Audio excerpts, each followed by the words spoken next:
What's going on, party people? Hey, it's Brian with BG Model Workshop, and we're doing a final on our blue Bandito build that we just finished the other day. We built this kit because of the Moonlight Modeler Car Club that we're part of. They're doing an all build where everybody in the group had to build a 1929 Ford pickup truck, and I happened to stumble across this kit when we were on vacation up in Seattle. We were at Skyline Hobbies, which I really recommend you guys check out if you're in the area. But yeah, I went through the kit when I first got it. I thought it was kind of a cool looking kit and everything. I did some research on it. I saw some videos, specifically Rambler69. He had a build video. Go back and check it out in his build history, his video history. But he had done a phenomenal job on his kit, and it was very inspiring for me. So because everybody in our group is supposed to be building this kit, I kind of figure that there's going to be several versions that are very, very similar, if not box stock. But I do happen to know that one of my friends is doing some sort of monster truck conversion with that, and he's doing quite well with the conversion. So I wanted to kind of step up my game a little bit too. So I decided to go with kind of something that was in the back of the shop that they decided to just put some wheels and tires on and see if they could get it to run, because last time it was kind of customized and stuff was in the 1960s. So I love the fact that it comes with two sets of tires and wheels, and I chose to go with the classic style pie crust slicks, and then the chrome steelies up front, and then the knockoffs are pretty fun additions too. I did add some decals to this that are not stock with the kit. These I got from Gopher Racing. This is their service truck pack, and I've always been a fan of the Flying A logo, and I think it's kind of fun that it has Captain's Flying A. I think that's kind of a fun deal. But I thought that would look perfect on this particular truck.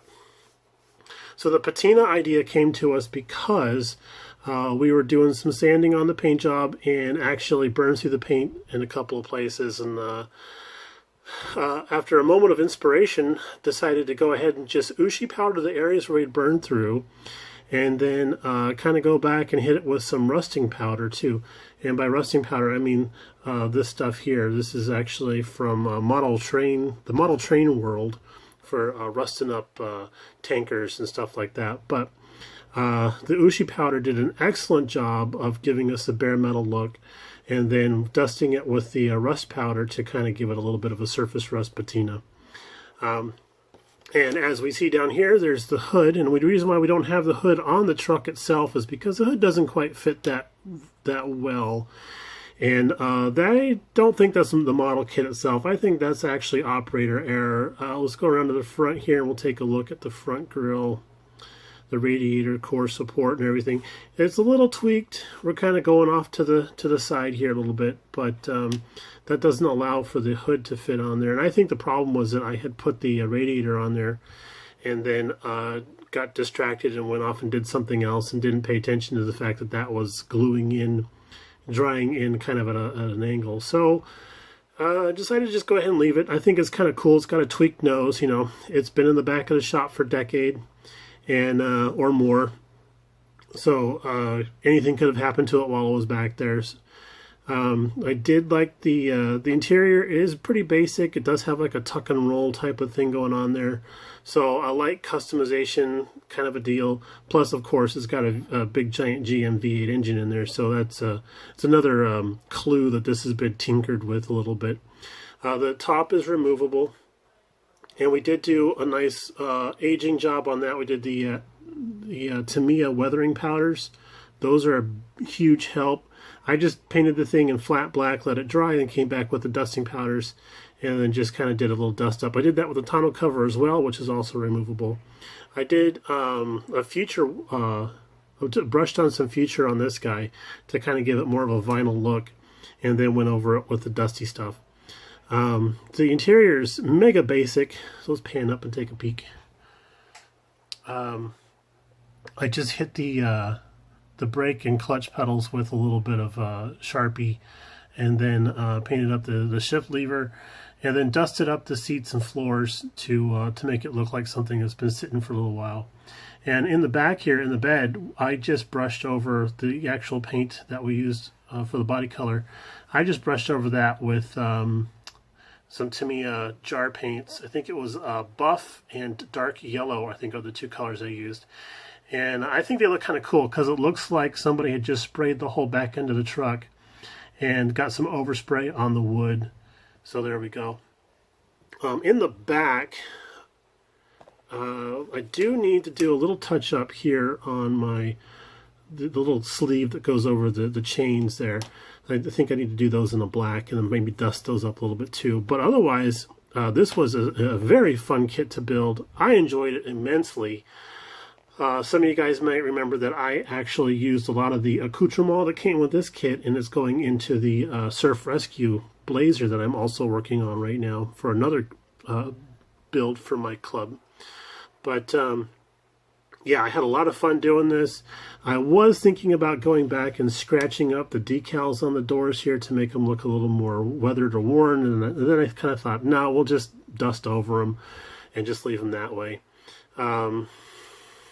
Yeah, the only thing that I would suggest you guys watch out for is that the windscreen glass in the front here doesn't quite fit the frame very well, so you might want to just skip that and cut your own piece of acetate to put in there. It is a little bit small, so it's kind of narrow on the sides, I should say. Height-wise, it fits pretty good, but it's a little narrow on the sides.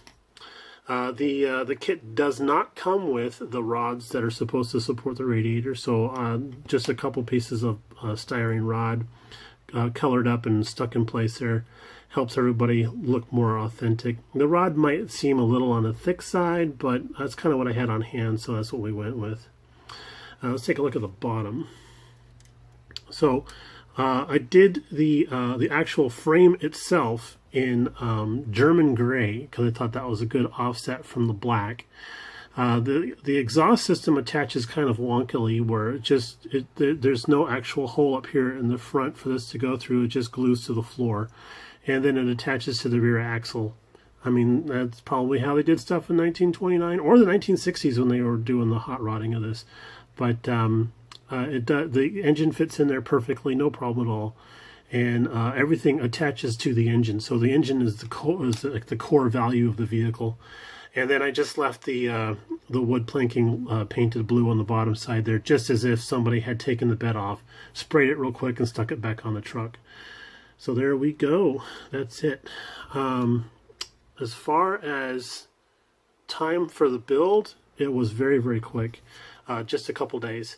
Actually, the thing that slowed me down was ordering the decals and having to wait for those to come in, and then having to wait overnight so I could go to the hobby shop, which happened to be closed that day, so I had to go back the day after that to get the flat clear that I wanted to spray over everything. I discovered that Uschi powder does do fairly well. If you do a flat coating on something, it sticks to that pretty well. So that's kind of a nice little tip there. I did do a flat coat over the top of some of the Uschi powder that I had already applied to see if it was going to cover the color of the plastic. And that gave it a really nice, dull, aged metal look. So I used the Tamiya flat coat paint, and that did a really good job. It did lighten it a little bit. I didn't really spray it hard in that area. I just kind of dusted it. So you might want to watch out if you're going to try that technique. But yeah, it gave it a really nice, dull, aged metal look. Let's take a peek right here, back here on the fender. You see that? It doesn't have much sheen. It's just a metallic look. And that's what we were going for. So there we go. There's the blue Bandito all done and dusted. Not quite literally, though, because it is kind of dusty. So, okay, guys, hope you enjoyed that. We're going to try doing the video for the 600 subscriber drawing today. Mrs. BG has not gotten back to us with her schedule for today, so we're going to just kind of wing it. All right, y'all, have a great weekend. I lost my ability to talk, so it's probably time to sign off, and we'll see you later. Bye now.